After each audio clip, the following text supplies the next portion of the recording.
नमस्कार दोस्तों, स्वागत है आपके हमारे YouTube channel GATE CS coaching में। तो दोस्तों आज हम लोग बात करने वाले हैं BMRCL जो कि होता है Bangalore metro rail corporation limited के तरफ से रिक्रूटमेंट 2022 की आई हुई है।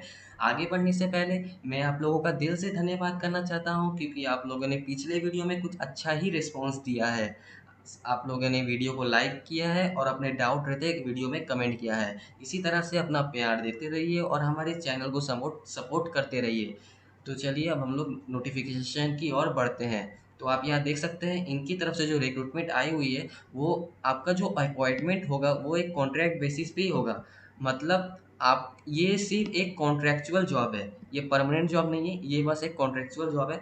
तो यहाँ पर इन्होंने कुछ पोस्ट भी निकाले हैं जैसे deputy general manager, manager, labour welfare officer. Deputy general manager के लिए 4 वैकेंसी है, मैनेजर के लिए 6 वैकेंसी है और लेबर वेलफेयर ऑफिसर के लिए 1 वैकेंसी है। मतलब टोटल आपके पास 11 वैकेंसी है। इसका जो लास्ट डेट होगा ऑनलाइन एप्लीकेशन फिलअप करने का, ऑनलाइन, वो होगा 7 जुलाई 2022 4 बजे तक। आपको इसके साथ डॉक्यूमेंट्स भी अपलोड करने होंगे इनके ऑफिशियल वेबसाइट में। आप यहाँ से चेकआउट कर सकते हैं, मैं इसका लिंक आपको डिस्क्रिप्शन बॉक्स में दे दूंगा, आप वहाँ से लिंक को क्लिक करके इनके इसके बारे में जान सकते हैं। चलिए अब आते हैं, यहाँ पर आप देख सकते हैं, आप लोगों ने जान ही लिया कि ये कॉन्ट्रैक्ट बेसिस जॉब है। तो आप यहाँ देख सकते हैं कि डेप्यूटी जनरल मैनेजर के लिए जिसका 4 वैकेंसी है, मैक्सिमम एज लिमिट 45 ईयर्स होना चाहिए, 45 ईयर्स से बेसी नहीं होना चाहिए। और जो दूसरा है वो मैनेजर, इसके लिए है 6 वैकेंसीज, मैक्सिमम जो एज लिमिट होना चाहिए इसके लिए 40 ईयर्स से ज़्यादा नहीं होना चाहिए। और जो तीसरा है वो है लेबर वेलफेयर ऑफिसर, इसके लिए देख सकते हैं 1 ही वैकेंसी है। तो इसके लिए 35 ईयर से बेसी नहीं होना चाहिए।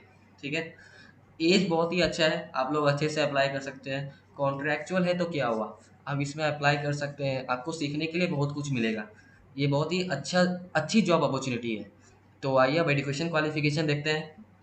पहला जो पोस्ट है वो है डिप्यूटी जनरल मैनेजर सेफ्टी में। ठीक है, सेफ्टी में इसके लिए जो आपका एजुकेशन क्वालिफिकेशन होगा, आपके पास अगर जो भी इंजीनियरिंग डिग्री है, इसके लिए कुछ कोई भी इंजीनियरिंग डिग्री चलेगा, लेकिन आपके पास डिप्लोमा होना चाहिए सेफ्टी मैनेजमेंट, ये कंपलसरी यहाँ बोला है। आपके पास कोई भी इंजीनियरिंग डिग्री वो चलेगा लेकिन आपके पास डिप्लोमा होना चाहिए सेफ्टी मैनेजमेंट में। और हाँ, और आपके पास 15 साल का पोस्ट क्वालिफिकेशन एक्सपीरियंस होना चाहिए, जैसे मेंटेनेंस में होना चाहिए, प्रोजेक्ट में होना चाहिए, operation in railway, modern metro system या फिर सेफ्टी इन डिपार्टमेंट में होना चाहिए। मतलब ये कुछ डिपार्टमेंट है, इसमें आपको इतना साल का एक्सपीरियंस होना चाहिए। चलिए अब आते हैं दूसरा में, जो कि है डिप्यूटी जनरल मैनेजर परमानेंट वे। डिप्यूटी जनरल मैनेजर परमानेंट वे, पी मतलब होता है परमानेंट वे। ठीक है, इसके लिए भी वानी देख सकते हैं, इसके लिए जो आपका इंजीनियरिंग डिग्री वो सिर्फ सिविल इंजीनियरिंग चलेगा, कोई और डिग्री नहीं चलेगा। डिग्री सिविल इंजीनियरिंग का ही डिग्री चलेगा। इसके लिए जो क्वालिफिकेशन एक्सपीरियंस है वो 15 साल का होना चाहिए एक्सपीरियंस मन में, वो भी परमानेंट वे में होना चाहिए। मेंटेनेंस पे होना चाहिए या फिर कंस्ट्रक्शंस में होना चाहिए, रेलवेज, मेट्रो रेलवे, ये सब डिपार्टमेंट में आपका होना चाहिए। और यहाँ पर एक बात मैं वो बोलना तो भूल ही गया, आपके पास कन्नड़ का नॉलेज होना चाहिए। ज़रूरी नहीं है होना चाहिए, लेकिन ये बोला है, अब क्या कर सकते हैं, नॉलेज तो थोड़ा बहुत होना ही चाहिए, ज़रूरी तो नहीं है। ठीक है, और चलिए आगे बढ़ते हैं। जैसे कि देख सकते हैं कि deputy general manager electrical, deputy general manager electrical and maintenance, deputy general manager electrical and maintenance, ये भी है एक पोस्ट। इसके लिए आपके पास इलेक्ट्रिकल इंजीनियरिंग का डिग्री होना चाहिए और इसमें कुछ आपके लिए यहाँ पर एक्सपीरियंस भी है, जैसे कि 15 साल के आपके पास post qualification experience, minimum qualification होना चाहिए 15 साल का, 15 साल का मिनिमम क्वालिफिकेशन होना चाहिए। किसमें होना चाहिए, electrification, traction, distribution and power supply में होना चाहिए, ई एम वर्क्स में होना चाहिए, रेलवेज में होना चाहिए या फिर मेट्रो सिस्टम में होना चाहिए। समझे ना, इसमें भी कन्नड़ का ही नॉलेज मांगा, लेकिन ज़रूरी नहीं है। ठीक है, अब यहाँ से देख सकते हैं, मैं इस पीडीएफ का लिंक आपको डिस्क्रिप्शन बॉक्स में दे दूंगा, आप वहाँ से चेकआउट कर सकते हैं। चलिए अब दूसरा आते हैं जो कि है डिप्यूटी जनरल मैनेजर, जो कि एएफसी एंड टेलीकॉम के लिए है।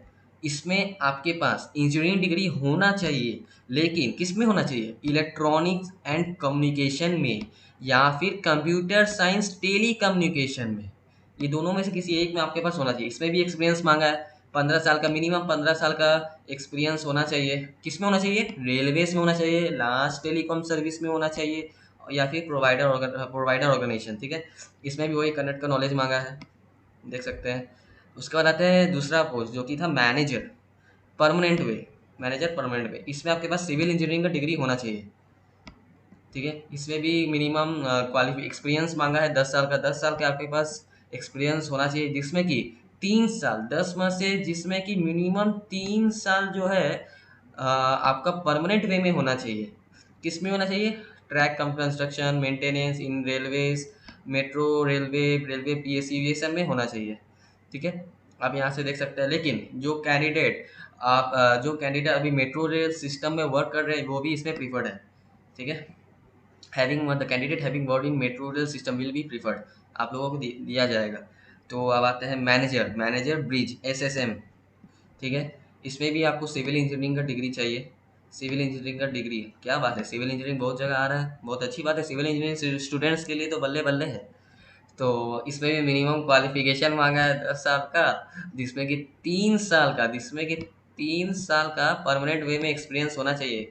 ट्रैक कंस्ट्रक्शन, ब्रिजेस में एंड मेंटेनेंस में होना चाहिए, इन रेलवेज में होना चाहिए, मेट्रो रेलवे, ये सब डिपार्टमेंट में आपको एक्सपीरियंस होना चाहिए।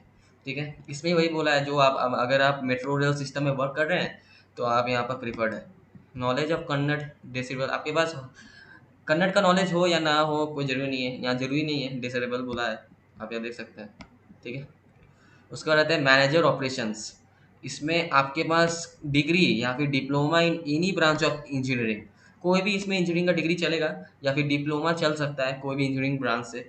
इसमें भी मिनिमम 10 साल का पोस्ट क्वालिफिकेशन एक्सपीरियंस मांगा है, जिसमें कि 3 साल out of which not less than 3 years experience in operation in any of the electrical division of Indian railways और सर्बन रेलवे सिस्टम मेट्रो रेलवे। ठीक है, इसमें भी जो मेट्रो रेल काम कर रहे हैं वो भी इसमें कर सकते हैं, कोई ऐसा बात नहीं है। उसके बाद हम लोग आते हैं मैनेजर ट्रेन ऑपरेशन। तो इसमें भी कोई भी डिग्री या फिर डिप्लोमा चल सकता है, engineering branch, any branch of engineering. ठीक, कोई भी डिग्री चलेगा, कोई भी डिग्री, इंजीनियरिंग का कोई भी डिग्री इसमें एप्लीकेबल है। इसमें भी 10 साल का एक्सपीरियंस मांगा है, आप यहाँ से देख सकते हैं। इलेक्ट्रिकल डिवीज़न में मांगा है, इंडियन रेलवेज और सर्बन रेलवे सिस्टम, ये सब में मांगा है, मेट्रो रेलवे ये सब में है। Candidate should have experience in controlling and operation of train movement, मतलब आपके पास रेलवे डिपार्टमेंट में controlling and operation of train movement ये आपके पास होना चाहिए, इसका एक्सपीरियंस होना चाहिए। ट्रेन को कैसे कंट्रोल करते हैं, मूवमेंट कैसे होता है, ये सब आपको मालूम चाहिए। इसमें वही है मेट्रो, जो आप अगर आप मेट्रो रेल सिस्टम में वर्क कर रहे हैं तो आप यहाँ पे विल भी आप एप्लीकेबल है। ठीक है, कन्नड़ का नॉलेज होना चाहिए, नहीं भी होना चाहिए, ज़रूरी नहीं है, होना या ना होना आपके ऊपर है। इसके बाद हम लोग आते हैं लास्ट, जो कि हमारा है लेबर वेलफेयर ऑफिसर। इसके लिए आपके पास ग्रेजुएट डिग्री होना चाहिए कोई भी यूनिवर्सिटी से, और या फिर पोस्ट ग्रेजुएट क्वालिफिकेशन होना चाहिए। किस पे होना चाहिए?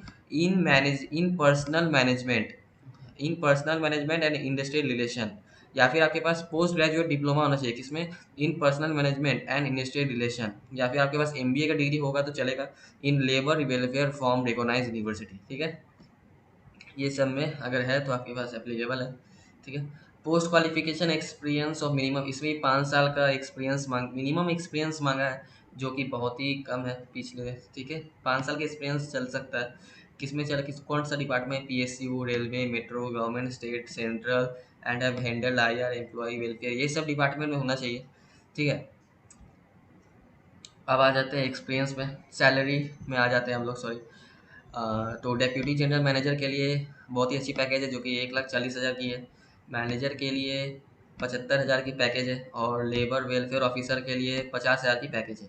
इसके अलावा आपको कुछ अलाउंसेस भी दिए जाएंगी, जैसे कि medical and personal accident insurance, या फिर आपके इसके इंश्योरेंस कवर दिया जाएगा, वही इंश्योरेंस समझ लीजिए। और आपको सीयूजी मोबाइल फैसिलिटीज़ भी दी जाएगी, और भी कुछ अलाउंसेस दी जाएंगी जो कंपनी के रूल्स पर आधारित हो सकती है। ठीक है, अब चलिए आ जाते हैं, जो मेन मुद्दा है वो है कॉन्ट्रैक्ट कितनी साल की होगी। तो आप यहाँ देख सकते हैं द टेन्योर ऑफ कॉन्ट्रैक्ट अपने विल बी 3 ईयर, 3 साल की ये कॉन्ट्रेक्चुअल जॉब है। अब इसमें अप्लाई कर सकते हैं। बहुत ही अच्छी जॉब है, सीखने तो बहुत कुछ मिलेगा। अब इसमें अप्लाई कर ही सकते हैं। तो आ जाते हैं इसके कंडीशन में। अगर आप शॉर्टलिस्टेड होते हैं, candidates who have been shortlisted will only be called for interview. मतलब इसमें आपको एग्ज़ाम देना नहीं पड़ेगा। आप जो है एप्लीकेशन फिल करेंगे ना, उसी में से आपको सेलेक्ट कर लिया जाएगा और आपको इंटरव्यू के लिए बुलाया जाएगा। ठीक है। अगर यहाँ पर देखिए क्या बोला है कि selection will be through interview by a committee constituted by a competent authority. मतलब आपको जो सिलेक्शन होगा वो यहाँ पर मैंने आपको बोल दिया था इंटरव्यू के जरिए होगा। किसके जरिए, कौन लेगा इंटरव्यू? कमिटी लेगा constituted by a competent authority. ठीक है। ये आपका जो है ये आपका लेगा इंटरव्यू। अब आ जाते हैं कैसे आप इस एप्लीकेशन को पढ़ सकते हैं, कैसे आप कर सकते हैं। ठीक है। Candidate should fill in the application online. आप लोगों को ऑनलाइन भरना पड़ेगा ये एप्लीकेशन। ठीक है। और आप इसका प्रिंट आउट सेम निकालेगा, जो आप एप्लीकेशन भरेगा उसी का प्रिंट आउट निकालिएगा, जो एक्नॉलेजमेंट होता है सॉरी वही निकाल सकते हैं। And submit along with copies of all the relevant certificates testimonials in support of qualification. आप ऑनलाइन जैसे भर दिए, उसका जो प्रिंट आउट आप निकालेंगे, उसके साथ आपको सर्टिफिकेट जो आपका ऑल जो एजुकेशन क्वालिफिकेशन या जो बोला है उसको साथ आपको उस एप्लीकेशन के साथ मर्ज करके आपको पोस्ट में देना है। ठीक है। आपको पोस्ट कर देना है।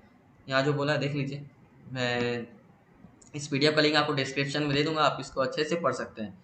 ठीक है ना। मैंने आपको बता दिया। यहाँ एप्लीकेशन फॉर्म जैसे आपने फिल किया वैसे ही आपको प्रिंट आउट कराना है, और उसके साथ ये सारे सर्टिफिकेट जो आपके एजुकेशन क्वालिफिकेशन में आते हैं आपको एक साथ मर्ज करके उसको पोस्ट कर देना है। ठीक है। अगर आप फेल होते हैं, hard copy along with application, अगर आप मान लीजिए अगर आप candidates who fail to send hard copy of the application, ठीक है, अलॉन्ग विथ रिलेवेंट डॉक्यूमेंट, अगर आप फेल हो जाते हैं अपना हाँ जो अपना एजुकेशन क्वालिफिकेशंस एप्लीकेशन साथ पोस्ट नहीं करते हैं तो आपको नहीं लिया जाएगा। ठीक है। Along with relevant document will not be considered even they have submitted application online. आप लोगों को ऑनलाइन भी करना है और ऑफलाइन भी करना है। ऑफलाइन कैसे करना है, आप लोगों को ऑनलाइन भर के पोस्ट कर देना है सारे डॉक्यूमेंट्स को मर्ज करके उसके साथ। ठीक है। मैं आपको बार बार बता रहा हूँ। ठीक है ना। अब यहाँ पर देख लेते हैं, अगर आप शॉर्ट लिस्टेड किए जाते हैं तो आपको कैसे मालूम चलेगा? तो आपको मालूम चलेगा ईमेल से। आप लोगों की ईमेल वो लोग कर देंगे, एसएमएस भी कर सकते हैं फॉर इंटरव्यू वेंदे, आप लोगों को कॉल भी कर सकते हैं। आप लोगों को आना पड़ेगा आपके कॉस्ट पे। ठीक है। और कुछ देख लेते हैं। Documents in support of qualification and relevant experience shall be sent along with the application. ठीक है। यहाँ पर जो बोला है document in support of qualification and relevant experience shall be sent along with the application. आप लोगों को एप्लीकेशन के साथ अपना जो क्वालिफिकेशन या फिर एक्सपीरियंस जो होता है आप लोगों को देना है। ठीक है ना। यहाँ पर number of vacancies indicated in the notification in is provisional and में इंक्रीज और decrease depending upon the actual need. यहाँ पर जो आप जो 11 वैकेंसीज दी गई ना वो प्रोविजनल है। जो 11 वैकेंसीज दी गई है वो प्रोविजनल है। यहाँ पर जो आपकी वैकेंसी वो बढ़ भी सकती है घट भी सकती है, ये इनके ऊपर डिपेंड करता है। ठीक है ना। और यहाँ पर दिया गया है अगर BMRCL shall not be liable for any damage. ये लोग अगर आपको कोई डैमेज होता है, इंजरी होता है या फिर इंडिविजुअल कुछ भी नुकसान होता है ना, तो ये लोग इसका जिम्मेदारी नहीं लेंगे। ठीक है ना। If any sustained during the entire recruitment process and journey, ये लोग इस जिम्मेदारी का लायक नहीं। आपको अपना खुद देखना है, ये लोग कुछ नहीं देखेंगे। ठीक है ना। डैमेज इंजरी कुछ भी होता है जर्नी के दौरान, रिक्रूटमेंट प्रोसेस के दौरान अगर आपके साथ मान लीजिए कुछ भी गलत हो गया तो ये लोग उसके साथ जिम्मेदारी नहीं लेंगे। ठीक है। अब आ जाते हैं last date of receipt of application. वह आप मैंने आपको बता दिया, साथ साथ इसका लास्ट डेट है। सारे ऑनलाइन एप्लीकेशन करके ऑफलाइन ऑफलाइन ही पोस्ट में देना है। वो भी आपके सारे एजुकेशन सर्टिफिकेट्स और एक्सपीरियंस जो आपका होना चाहिए वो सब कुछ एक में भर के पोस्ट कर देना है। ठीक है। कहाँ करना है? स्पीड पोस्ट के माध्यम से कर देना है। ठीक है। ये कुछ आपके ये कुछ लिखना होगा आपको। अब यहाँ से देख सकते हैं ये कुछ लिख सकते हैं। यहाँ पर इनका एड्रेस दिया हुआ है, ये एड्रेस पे आपको करियर करना है। ठीक है ना। ठीक है।